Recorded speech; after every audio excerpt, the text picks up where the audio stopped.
Chers amis, bien bonjour et quel bonheur de pouvoir vous retrouver encore une fois dans cette vidéo. Aujourd'hui, nous allons devoir parler d'un accord qui passe sous silence, je peux le dire ainsi, mais qui est très important, surtout du côté des Congolais qui exprimaient des craintes quant à la signature de l'accord qui a été fait entre la République démocratique du Congo et le Rwanda le 27 juin sous l'égide des États-Unis d'Amérique. La plus grande crainte était plutôt sur le volet économique qui n'était pas énoncé ou sinon précisé dans l'accord qui a été signé. Alors, l'accord du 1er août qui vient d'être signé, qu'on a appelé l'énoncé des principes de cadre d'intégration économique et régionale, va devoir nous donner de la lumière quant à ce qui va devoir être l'accord économique global par rapport à la résolution de la crise et comment on voit l'avenir dans cette partie régionale de l'Afrique.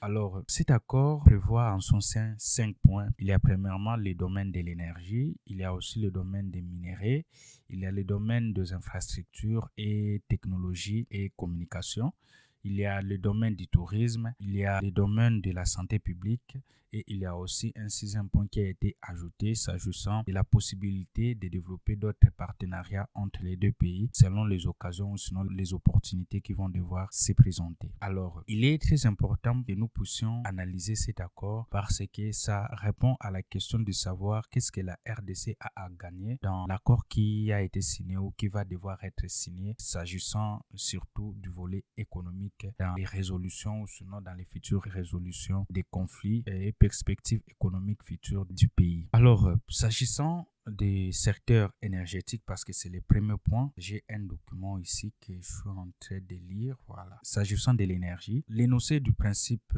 du cadre d'intégration économique et régionale annonce ceci. Les participants ont l'intention de coopérer pour s'assurer que la production et l'accès de l'électricité sur l'industrie et le ménage augmentent et d'envisager la création d'un pôle énergétique régional en coordination avec le pays voisin des Grands Lacs et en fonction du plan directeur de l'Union africaine pour un système électrique continental.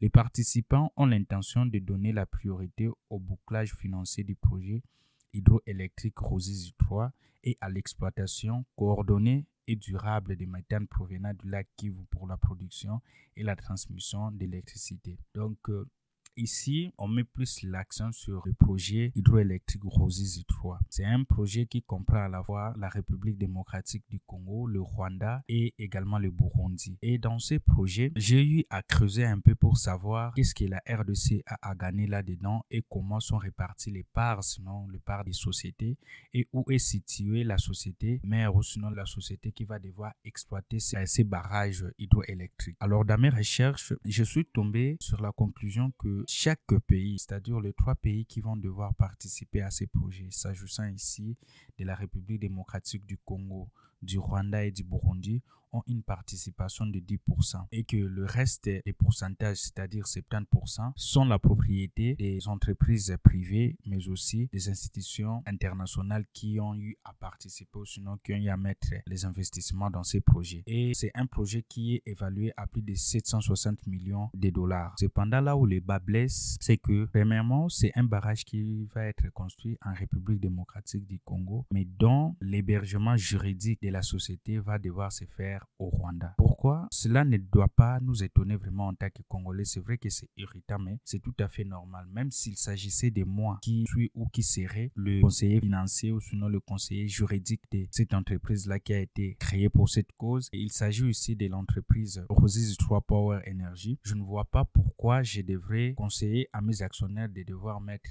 l'hébergement juridique de la société en République démocratique du Congo alors que le Rwanda offre des meilleures possibilités que la RDC. Premièrement, nous avons le taux bas de la fiscalité du Rwanda parce que s'agissant de la fiscalité, quand on prend la fiscalité globale que peut payer une entreprise sur le bénéfice qu'il réalise, donc sur l'ensemble des bénéfices, si on prend toute la fiscalité dans son ensemble, vous allez vous rendre compte que le Rwanda taxe seulement 37% sur les bénéfices. Donc avec 37% des bénéfices, vous êtes capable de payer tous les taxes et droits au Rwanda alors qu'en République démocratique du Congo, nous, c'est aux alentours de 57%. Voyez-vous donc 20%, c'est vraiment beaucoup. Alors, cela permet au Rwanda d'être compétitif aussi sur cette matière-là. C'est à nous maintenant, de notre côté, de devoir se poser des questions et savoir comment un peu améliorer cette question de la fiscalité. Et en plus, il ne s'agit pas seulement de la fiscalité, il s'agit aussi de la stabilité politique et économique et de la prévisibilité de la fiscalité du Rwanda,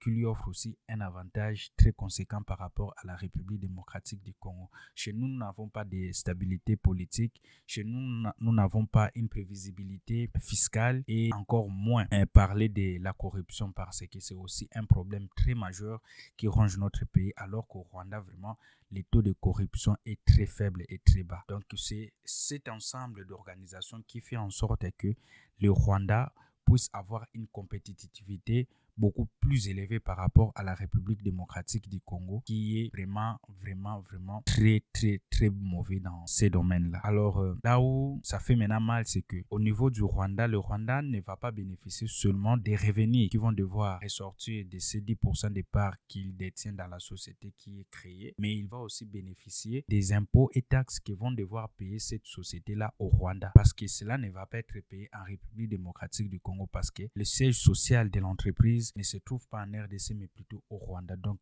il n'y a pas moyen que la RDC puisse lui taxer alors que premièrement c'est notre eau, alors que le barrage est construit en République démocratique du Congo. Cela doit vraiment nous faire réfléchir à nous parce que plusieurs personnes vont devoir dire que non, Tshisekedi a eu à vendre le pays, Tshisekedi n'a pas pu peser. Mais la réalité, elle est là. Aujourd'hui, nous n'avons pas un cadre conséquent pour faire face au Rwanda quant à l'organisation et quant à l'attractivité des investisseurs au niveau international. On ne peut pas peser face au Rwanda. Il y a beaucoup de travail que nous devons faire au niveau national. Le deuxième point étant les infrastructures, il n'y a pas vraiment grand-chose à dire là, sauf qu'ils vont devoir mettre en place un système ou sinon un système de gestion des technologies, d'information et de communication. Ils vont aussi devoir mettre en place les infrastructures nécessaires afin de desservir cette partie de la région pour que les minerais puissent être premièrement traçables et qu'on puisse savoir quelle quantité de minerais sont sortis alors que jusqu'à présent en République démocratique du Congo on ne le sait pas, mais qu'en plus de cela on puisse avoir une certaine vue d'ensemble par rapport à la rentabilité ou sinon à la gestion de nos minerais. Le troisième point est le chaîne d'approvisionnement des minerais et c'est là où vraiment c'est très important, où il y a un peu plusieurs choses à dire. Je pense qu'il est important que je puisse lire un petit paragraphe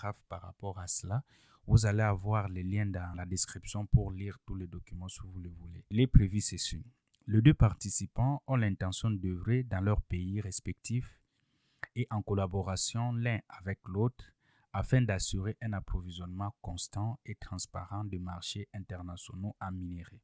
Alors, c'est un point très important. Ça revient un peu à ce que j'ai dit bien avant, que le Rwanda est très organisé et a plus de l'attractivité des investisseurs. C'est-à-dire que le Rwanda offre un climat beaucoup plus serein, un climat beaucoup plus sécurisant pour les investisseurs que la République démocratique du Congo qui a encore beaucoup à faire dans la matière. Alors, ces paragraphes nous renseignent que la République démocratique du Congo va devoir fournir les matières premières, c'est-à-dire qu'on va faire seulement l'extraction de nos matières premières et puis l'envoyer au Rwanda qui va devoir traiter ou raffiner ces matières-là pour expédier maintenant à l'étranger. Alors, le Rwanda va beaucoup bénéficier dans cet aspect-là. Et maintenant, il s'agit de nous, Congolais, gouvernement congolais, que nous puissions mettre une politique qui va devoir favoriser ou sinon assurer les investisseurs qui pourraient accepter d'implanter des usines ici en RDC que plutôt au Rwanda parce que nous n'avons pas vraiment des cadres d'investissement sérieux pour permettre à ce que ces entreprises-là puissent s'installer sereinement en République démocratique du Congo parce qu'il ne s'agit pas seulement de dire que non, je suis Tshisekedi, je suis tel ministre, je vous invite pour venir chez nous et que cela suffit pour attirer les investisseurs. Les investisseurs, quand ils ne viennent pas pour 5 ou 10 ans, ils viennent pour le long terme. Alors, ils ont besoin des assurances à long terme pour pouvoir maintenant venir s'exercer ici. Et qu'en plus de cela, il y a beaucoup trop de tracasseries chez nous. Et vous savez comment c'est difficile vraiment pour s'implanter en République démocratique du Congo et venir investir. C'est tout à fait normal parce que plusieurs personnes vont devoir dire que non, Tshisekedi a eu à s'incliner devant le Rwanda et les États-Unis par rapport à ces domaines-là, mais la réalité, elle est là. Nous n'avons pas un cadre conséquent par rapport à cela. Alors, il est difficile pour que ces entreprises-là qui vont devoir travailler dans le raffinage et autres puissent vraiment s'installer chez nous au pays. Alors, c'est quelque chose qu'il faut devoir travailler pour ne pas arriver à demeurer dans cette situation-là durant de longues années, mais plutôt dans la longue, attirer ces entreprises-là du côté congolais. Je pense que ça serait fructueux pour nous d'en arriver là. Le quatrième point étant celui de la gestion des parcs nationaux et du tourisme. Plusieurs personnes ont eu à critiquer un peu cette partie-là, disant que comment la République démocratique du Congo, les revenus de son tourisme puissent être gérés par le Rwanda. En réalité, ce n'est pas ça. Et pour ceux-là qui vont devoir lire cet accord, ils vont se rendre compte que la réalité est tout à fait autre. Il s'agit ici des entreprises internationales qui vont devoir développer, promouvoir le tourisme en République démocratique du Congo et au Rwanda, et que ces entreprises-là vont devoir gérer aussi les ressources ou sinon les revenus de ces tourismes-là. Alors, il y aura un système qui sera établi grâce aux technologies de l'information et des communications. D'ailleurs, c'est là où ils jouent un rôle très essentiel parce qu'ils sont plus aussi dans la traçabilité des minéraux et autres, mais c'est plus aussi dans ces secteurs-là qu'ils vont vraiment avoir un rôle très déterminant parce que à travers cette technologie, ils vont savoir quels sont les revenus qui sont entrés du côté congolais et quels sont les revenus qui sont entrés du côté rwandais. Et puis, ils vont devoir départager cela, sauf que avant même de devoir donner au pays, ils vont devoir reverser un pourcentage qui sera fixé à l'avenir pour les communautés locales afin que ces communautés puissent aussi profiter du tourisme qui va devoir se développer des deux côtés. Parce que les gorilles qui sont du Rwanda, qui fait en sorte que plusieurs personnes puissent quitter l'Europe ou l'Amérique et venir admirer ces gorilles-là. La plupart de ces gorilles viennent de la République démocratique du Congo, mais à cause de la guerre, ces gorilles ont quitté ou sinon ont traversé la frontière pour aller du côté rwandais où il y a la paix. Alors, vu qu'on est un peu liés dans ce sens-là, c'est pourquoi ils se sont dit mieux vaut conjuguer nos efforts ensemble afin de pouvoir développer ou sinon se développer dans ces domaines-là ensemble. Et je ne vois pas vraiment quelque chose de mal à ce niveau-là, sauf les points qui ont été abordés bien avant s'agissant de l'énergie et puis s'agissant également des minéraux. C'est là où on est à blâmer et c'est de notre faute, ce n'est pas de la faute du Rwanda. Le Rwanda a eu juste à profiter de la situation pour se positionner par rapport à tout ce qui se passe actuellement ou sinon aux accords qui vont devoir être signés. Le dernier point étant celui de la santé, c'est-à-dire qu'ils vont devoir conjuguer leurs efforts quant aux ripostes face aux maladies ou sinon aux épidémies et autres. Donc dans cet ensemble-là, j'espère que vous comprenez tout ce que je veux dire par là. Donc ils vont devoir coopérer plus sur la matière de santé pour lutter contre les maladies et autres. Et le sixième point étant la possibilité d'élargir la coopération dans plusieurs autres domaines.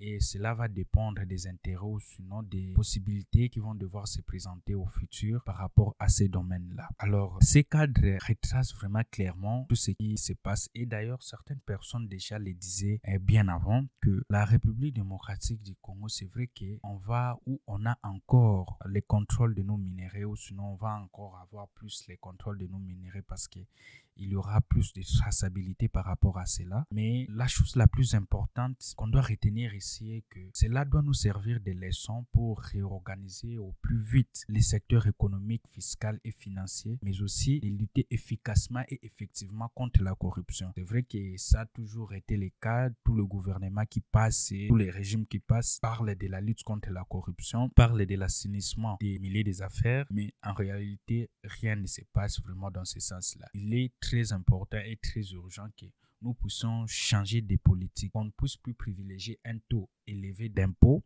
mais plutôt rabaisser ces taux afin de promouvoir en fait les investissements parce que quand il y a plusieurs investissements, il y a plusieurs entreprises qui viennent s'implanter, il y a plusieurs emplois, ça va stimuler vraiment plus l'économie et même si les recettes fiscales vont être minimes par entreprise à payer, mais quand vous voyez l'ensemble de ces entreprises-là qui payent, ça va quand même revenir presque au même que ce qui est taxé actuellement alors qu'on a très peu d'entreprises et moins du travail à octroyer aux populations ou sinon à la population. Donc c'était ça mon intervention par rapport à cela. Ceux-là qui ont l'envie vraiment de s'intéresser à cet accord cadre d'intégration économique régionale qui a été signé, je vais devoir mettre les liens dans la description. Vous allez devoir le suivre et je vous dis merci d'avoir suivi cette vidéo et à très bientôt.